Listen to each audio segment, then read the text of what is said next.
이런 미국에서도 약간 이런 학대, 이런 나르시스틱 자기애성 성격장애 환자들로 인해서 학대가 벌어지는 일들이 많아지면서 좀 이것을 주요 주제 중 하나로 다뤘어요. 그래서 이런 사람들과 지금 현재 관계를 맺고 있다면 좀 어떻게 해야 되는지에 대한 이야기를 저희가 좀 해보고 싶고요. 이거를 이제 그 APA에서는 뭐라고 했냐면 이제 자기애성 학대라는 말까지 이제 만들어냈다고 합니다. 이제 주로 내가 학대를 받는 것에 한 4가지 정도의 좀 패턴이 있다고 얘기를 하는데요. 하나는 무슨 말을 하건 너 틀렸어 막 이런 식으로 이제 그냥 계속 얘기하는 거. 두 번째가 이제 가스라이팅이었고요. 저희가 조금 이따 얘기를 하고, 세 번째가 정서적 학대 뭐 이런 식으로 막 너는 뭐 쓰레기야 네가 뭘 알아 뭐 약간 이런 식으로 자꾸 인격 모독하는 거. 그리고 마지막에 이제 비인간화라고 해서 이제 정말 인간 이하로 대접하는 뭐 이런 4가지가 이제 보통 자기애성 성격장애 환자들과 관계를 맺으면 경험을 하게 되는 것이라고 얘기를 합니다. 네, 그래서 이런 학대에 대해서 좀 얘기를 해볼까요? 그러니까 아까 누군가 말씀을 하시기로 맨 처음에 되게 잘해주는 것처럼 보였다. 근데 이분들이 실제로 의존성이 높은 분들이셔요. 그러니까 주변에 사람들이 없으면 본인이 빛을 발할 수가 없기 때문에 의존성이 높아서 때로는 이타적으로 보일 수 있다. 이런 얘기도 합니다, 저희가. 근데 이제 처음에는 그 이타성에 빠지니까 저 사람 얘기를 잘 들으면 뭔가 좀 도움이 되겠지 이런 느낌을 사실 줘요. 그러니까 초반에 그런 밑작업이 없으면 사람들이 그 밑에서 가스라이팅 당할 일이 없죠. 그렇죠. 애초에 이분들이 조금 밑밥을 잘 깔아두시는 분들입니다. 또 심지어 처음 만나면 되게 매력적으로 보일 수도 있어요. 네, 되게 조심해야 돼. 처음 만났을 때는 막 진짜 잘해줄 것 같고 매력적으로 보이고 그러는데 이제 시간이 지나면서 점점 그 본 모습이 이제 드러나는 거예요. 왜냐하면 이제 인간관계에서 어쩔 수 없이 이제 갈등이 있으면 그 갈등에서 이분들은 보통 수치심을 많이 느끼시는 분들인데 수치심이 점점 쌓이다 보면 굉장히 공격적인 분노로 표출이 되잖아요. 그게 이제 정제되지 않은 상태에서 진짜 쏟아지는데 그러면 이제 덜컥 저분을 내가 감히 화나겠다. 내가 뭔가 굉장히 큰 잘못을 한 것 같다. 이런 느낌이 들게끔 하죠. 이제 요즘에서 사용되는 이유는 이 가스라이팅이 결국에는 본인이 잘못했는데 그 자기애성 성격장애 환자가 잘못을 했는데도 불구하고 나 그런 말 한 적 없어 이러면서 네 잘못이야 이런 식으로 이제 아까 얘기한 것처럼 남을 블레임하는 것을 되게 좋아한다고 말씀을 드렸잖아요. 그러니까 이런 블레임을 하는 하나의 이제 방법이 되는 거죠. 또 이런 분들이 되게 떠나기를 힘들게 하는 이유가 하나가 있어요. 가끔씩은 또 잘해줘요. 네, 되게 약간 이거를 이제 심리학적인 용어로는 간헐적 강화라고 얘기를 하기도 하는데 가끔씩은 칭찬도 어쩌다가 당근도 한 번씩 던져주죠. 그리고 이분들이 또 되게 유능한 심리학자예요. 네. 상대방의 마음이 아주 취약한 부분을 아주 네. 금방 파악하고 잘 읽어냅니다. 네. 되게. 조금 멀어질 것 같으면 확 잡아서 막 내가 뭐 너밖에 없지 않느냐, 뭐 내가 뭐 바라는 게 뭐가 있냐, 너랑 잘 지내는 게 내가 원하는 바지, 뭐 약간 이런 식으로 이제 마음을 환심을 하면 확 또 사고 또 이제 깎아내리고 뭐 약간 이런 식으로 이제 갖고 노는 이런 양상들이 이제 있죠.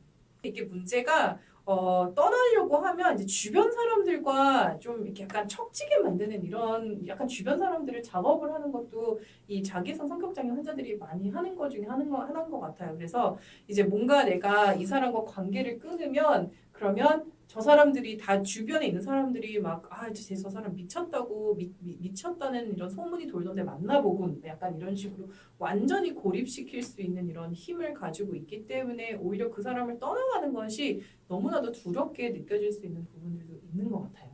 하고 이제 워낙에 NPD 분들이 본인의 그 그룹을 좀 이상화하는 경향이 있기 때문에 다른데 형편없다.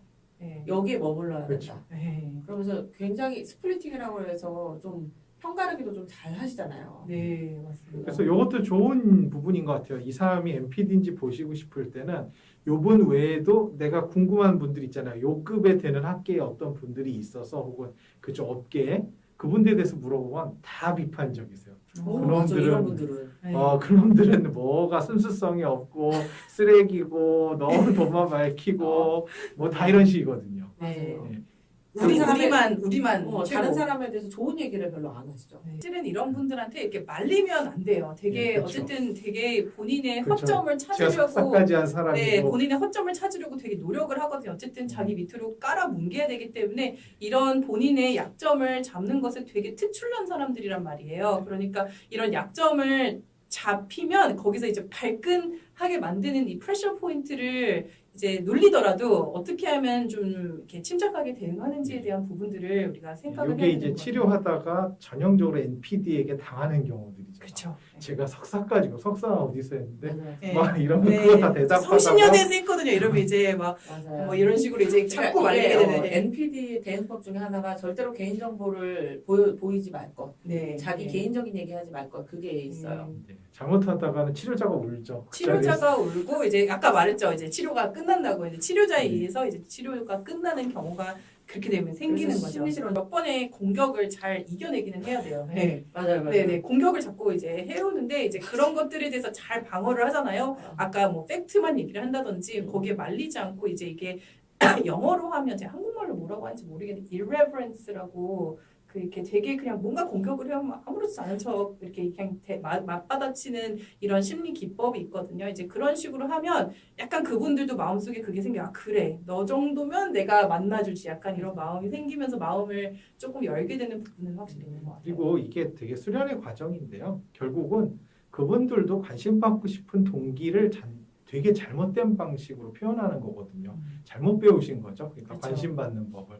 그러니까 우리는 주목을 거기만 하면 되는 거예요. 아 이분이 외롭고 관심 받고 싶으시구나에만 주목하고 그 욕구를 좀 더 우리가 할 수 있는 방식으로 채워드리면 충분히 이제 거기서부터 가능한 거죠. 네. 그래서 저희는 아예 노인용으로 하나 도구도 개발한 게 있어요. 검사 도구를. 네.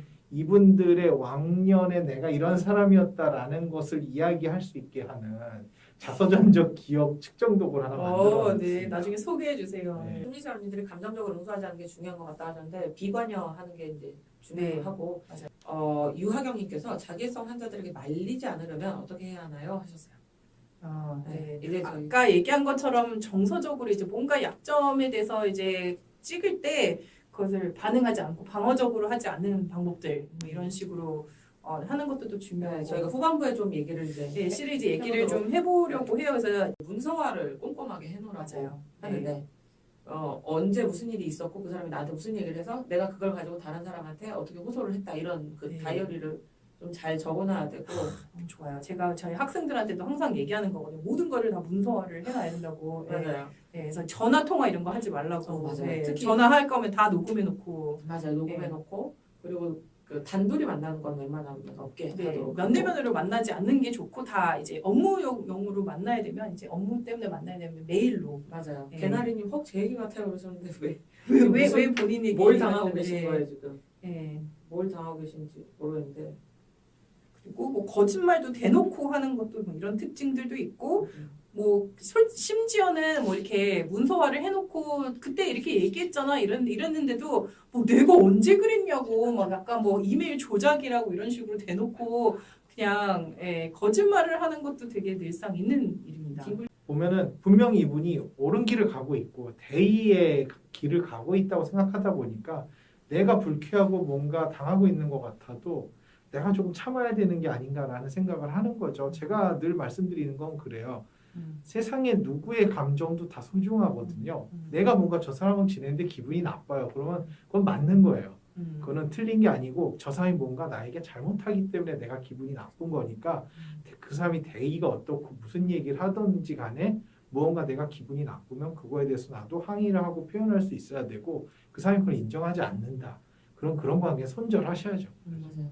그 사람을 돕는 거는 여러분들의 일이 아니에요. 그 사람들이 어떤 대의를 갖고 있건 나한테 처음에 잘 해줬건 짠한 면이 있건 간에 그건 우리 일이 아니죠. 그건 그냥 맞아요.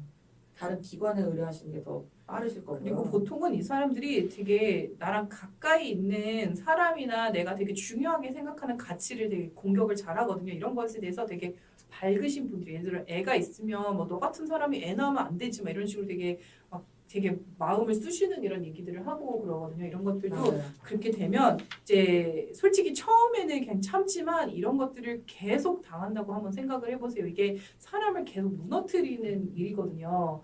그래서 보통 관계 속에서 이런 일들이 있으면 이제 문제는 약간 이런 분들이 이게 되게 약간 어려운 부분이 이런 사람들이 또 꼭 이런 거에 취약한 사람을 잘 찾아요.